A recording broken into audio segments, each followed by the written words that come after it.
महाराष्ट्राच्या राजकारणातला हा आठवडा केवळ अर्थसंकल्पाचा नाही तर सत्तेच्या स्थैर्याची आणि विरोधकांच्या एकजुटीची कसोटी ठरणार आहे।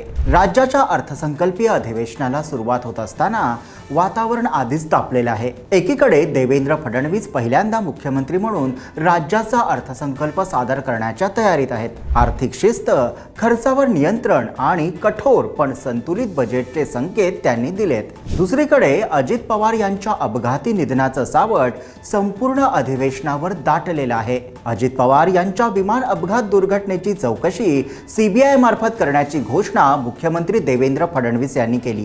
पार्थ पवार यांना मुंडवा जमीन प्रकरणातील क्लीन चिट असो, मंत्रालयातील पीएच्या कथित लाचखोरी प्रकरणी मंत्री नरहरी झिरवळ यांच्या राजीनाम्याची मागणी होऊ शकते। उपसचिवाने 75 शाळांना अल्पसंख्याक दर्जा दिल्याचे प्रकरण अशा विविध मुद्द्यांची यादी लांबलचक आहे आणि मविया राज्य सरकारला या मुद्द्यावर कोंडीत पकडण्याच्या तयारीत आहे। विरोधी पक्षनेते दोन्ही सभागृहात नसताना विरोधक किती आक्रमक ठरतील, चहापानावर बहिष्कार टाकून सुरू झालेला संघर्ष घोषणाबाजीपर्यंतच राहणार की सरकारला खऱ्या अर्थाने अडचणीत आणणार। हा अर्थसंकल्प केवळ आकड्यांचा दस्तऐवज ठरणार नाही, तो सरकारच्या आर्थिक धाडसाचा आणि राजकीय स्थैर्याचा लिटमस टेस्ट ठरणार आहे। प्रश्न आता एकच आहे, या अधिवेशनातून सरकार अधिक मजबूत होऊन बाहेर पडणार की विरोधकांच्या हल्ल्यांनी सत्तेची भिंत हादरणार? प्रश्न अनेक आहेत। अजितदादांशिवायच्या या पहिल्या अधिवेशनात काय होऊ शकतं याचा आढावा आपण घेणार आहोत। कधीच कल्पना केली नव्हती की अशा प्रकारचा शोक प्रस्ताव हा आपल्याला या ठिकाणी त्याच्यावर व्यक्त व्हावं लागेल। तर नेहमीच खुर्चीत दादा असायचे आणि सभागृहामध्ये तर आज दुर्दैवाने ते आपल्यामध्ये नाहीत, हे निश्चितपणे खंत आहे। आणि म्हणून मला असं वाटतं की संपूर्ण सभागृह अत्यंत या परिस्थितीमध्ये दुःखी आहे। नमस्कार, मी विहंग ठाकूर। 28 जानेवारीच्या चार्टर्ड विमान अपघातात अजित पवार यांचं झालेलं निधन हा केवळ दुर्दैवी अपघात नव्हता, तो महाराष्ट्राच्या राजकारणाला हादरवून सोडणारा धक्का ठरला। अर्थसंकल्पीय अधिवेशन सुरू होत असतानाच हे प्रकरण सर्वात संवेदनशील आणि स्फोटक मुद्दा बनत आहे। अपघात नेमका कशामुळे झाला? तांत्रिक बिघाड, मानवी चूक की सुरक्षा व्यवस्थेतील त्रुटी? या प्रश्नांची स्पष्ट उत्तरं अद्याप समोर आलेली नाहीत। त्यामुळे विरोधक सखोल, निष्पक्ष आणि वेळबद्ध चौकशीची मागणी करतायत आणि सरकारला कोंडीत पकडतायत। मुख्यमंत्री देवेंद्र फडणवीस यांनी तपास सीबीआयकडे सोपवण्याची घोषणा केली असली तरी विरोधकांचा आरोप आहे की केवळ चौकशी जाहीर करणं पुरेसं नाही, जबाबदारी निश्चित झाली पाहिजे आणि अधिवेशनात यावर सविस्तर चर्चा झाली पाहिजे। त्यामुळे हा मुद्दा आता भावनिक ते पलीकडे गेलाय। त्यामुळे अधिवेशन काळात या प्रकरणी महायुती सरकारची खरी कसोटी ठरणार आहे। दरम्यान शरद पवार गटाचे आमदार रोहित पवार यांनी याआधीच या प्रकरणात आक्रमक भूमिका घेत केंद्रीय नागरी विमान वाहतूक मंत्री के राममोहन नायडू यांच्या राजीनाम्याची मागणी केली आहे। अपघातग्रस्त विमानाच्या मालकीची कंपनी असलेल्या VSR विमान कंपनीशी मंत्री नायडू यांचे घनिष्ठ संबंध असल्याचा आरोप रोहित पवार यांनी केलाय। मुंबई आणि दिल्लीत प्रेस कॉन्फरन्स घेत त्यांनी रान उठवलं होतं। त्यामुळे अधिवेशनात हा मुद्दा आणखी तापण्याची चिन्ह दिसतायत। पुण्यातील मुंडवा येथील सुमारे 1800 कोटींच्या जमिनीचा व्यवहार अवघ्या 300 कोटींमध्ये झाल्याचा आरोप गाजत असताना अतिरिक्त मुख्य सचिव विकास खारगे समितीच्या अहवालात पार्थ पवार यांचा थेट संबंध नसल्याचं सांगत क्लीन चिट देण्यात आली। त्यांच्या स्वाक्षऱ्या व्यवहारात नसल्याने जबाबदारी तहसीलदार आणि दुय्यम निबंधकावर टाकण्यात आली। मात्र विरोधकांचा सवाल कायम आहे, निर्णय वरच्या पातळीवर आणि कारवाई खालच्या अधिकाऱ्यांवरच का? शिवसेना उभाटाचे भास्कर जाधव हा मुद्दा सभागृहात आक्रमकपणे मांडण्याची शक्यता आहे। त्यामुळे महायुती सरकारची या प्रकरणी कसोटी लागणार आहे। गेल्या आठवड्यात मंत्रालयाशी संबंधित 2 घटना समोर आल्या आणि विरोधकांचा आरोप एकच, कारवाई अधिकाऱ्यांवर, क्लीन चिट मंत्र्यांना। त्यामुळे या मुद्द्यावर महायुती सरकारला घेरण्याची तयारी दिसते। पहिलं प्रकरण आहे अन्न व औषध प्रशासन मंत्री नरहरी झिरवळ यांच्या स्वीय सचिवाला मंत्रालयात लाच घेताना रंगेहात पकडण्यात आलं। त्याने वरिष्ठांच्या आदेशानुसार पैसे घेतल्याचा दावा केल्याची चर्चा आहे। या प्रकरणी मंत्री नरहरी झिरवळ यांना मुख्यमंत्र्यांनी क्लीन चिट दिली आहे। विरोधक झिरवळ यांच्या राजीनाम्याची मागणी लावून धरू शकतात।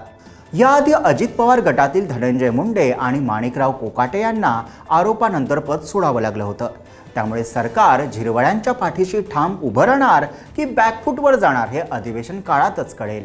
दुसरं प्रकरण आहे अजित पवार यांच्या निधनानंतर शासकीय दुखवटा सुरू असतानाच 75 शैक्षणिक संस्थांना अल्पसंख्याक दर्जा देण्यात आल्याची नोंद. त्यानंतर उपसचिव मिलिंद शेणॉय यांची तातडीने बदली. हा प्रश्न अधिवेशन काळात विरोधकांकडून उपस्थित केला जाईल. दरम्यान भास्कर जाधव यांनी राज्यात वाढत्या ड्रग्ज व्यापारावर गंभीर आरोप करत महाराष्ट्राचा उडता पंजाब होत चाललाय का असा सवाल उपस्थित केलाय. त्यामुळे कायदा सुव्यवस्था, युवकांचे भविष्य हा प्रश्न विरोधक उपस्थित करतील असं दिसतंय. तब्बल 11 वेळा अर्थसंकल्प सादर करणारे अजित पवार हे गेल्या दशकभरातील महाराष्ट्राच्या आर्थिक नियोजनाचे प्रमुख शिल्पकार होते. आता अर्थ खात्याची जबाबदारी स्वतःकडे ठेवून मुख्यमंत्री फडणवीस या अर्थसंकल्पाला अंतिम रूप देत आहेत, जो मोठ्या प्रमाणावर दादा यांच्या दृष्टिकोनावर आधारित आहे. देवेंद्र फडणवीस यांच्यासाठी यंदाचा अर्थसंकल्प हा केवळ वार्षिक आर्थिक दस्तऐवज नसून राजकीय स्थैर्य आणि आर्थिक शिस्त यांची एकत्रित परीक्षा आहे. निर्णय मात्र कठोर असण्याची शक्यता आहे. राज्य 9.3 लाख कोटी रुपयांच्या कर्जाच्या ओझ्याखाली आहे. महसूल तूट वाढत असताना लोककल्याणकारी खर्च आणि आर्थिक शिस्त यांचा समतोल राखणं गरजेचं आहे. राज्याचे उद्दिष्ट महसूल अधिशेषाकडे वाटचाल करणे, सार्वजनिक कर्ज GSDPच्या 25% मर्यादेखाली ठेवणे, महसूल तूट 1% आणि वित्तीय तूट 3% राखणे असेही आव्हान आहे. या सर्व बाबी लक्षात घेता अनुदानावर मर्यादा, लोकप्रिय योजनांची कडक पडताळणी आणि गैरप्राधान्य खर्चांवर नियंत्रण यासारखे निर्णय जाहीर होऊ शकतात. वित्तीय तूट मर्यादित ठेवण्यासाठी कर विस्तार, मालमत्ता मॉनिटायझेशन आणि सार्वजनिक खाजगी भागीदारीला चालना दिली जाऊ शकते. कृषी व ग्रामीण क्षेत्राचा विचार केला तर सार्वजनिक कर्जमाफीसारख्या मोठ्या आर्थिक बोजाला टाळण्याचा प्रयत्न होऊ शकतो. घोषणांपेक्षा अंमलबजावणी या भूमिकेतून मुख्यमंत्री फडणवीस विकासाला गती देतानाच आर्थिक शिस्त अबाधित ठेवण्याचे संकेत देत आहेत. हा अर्थसंकल्प भावनांचा नव्हे तर दीर्घकालीन स्थैर्याचा आराखडा ठरण्याची चिन्ह आहेत. महाराष्ट्राच्या अर्थसंकल्पीय अधिवेशनात यंदा राजकीय मुद्दे गाजतील असं चित्र आहे. चहापानावर बहिष्कार टाकून विरोधकांनी थेट संघर्षाची भूमिका घेतली आहे. एका बाजूला देवेंद्र फडणवीस यांचे कठोर आर्थिक शिस्तीचे संकेत आणि महायुतीचा आत्मविश्वास, तर दुसऱ्या बाजूला शेतकऱ्यांचे प्रश्न, कर्जमाफी, मंत्र्यांच्या खाजगी पियेचं लाचखोरी प्रकरण आणि 75 शाळांना अल्पसंख्याक खात्याच्या उपसचिवांनी शोककाळात दिलेली परस्पर मान्यता यासारख्या मुद्द्यांवर विरोधक आक्रमक पवित्रा घेतील. त्यामुळे सभागृहात आरोप प्रत्यारोपांची ठिणगी उडण्याची शक्यता आहे. संख्याबळ सत्ताधाऱ्यांकडे असले तरी जनभावनेचा मुद्दा उचलून सरकारला कोंडीत पकडण्याचा प्रयत्न मवियाकडून होईल. त्यामुळे हे अधिवेशन आकड्यांइतकंच राजकीय संदेशासाठीही गाजण्याची चिन्ह आहेत. तर अधिवेशनात महायुतीची कसोटी लागणार की विरोधकांचे मुद्दे निष्प्रभ ठरणार? तुम्हाला काय वाटतं? कमेंटमध्ये लिहा आणि व्हिडिओला लाईक करा, शेअर करा आणि आमच्या यूट्यूब चॅनलला सबस्क्राईब करा. क्या बात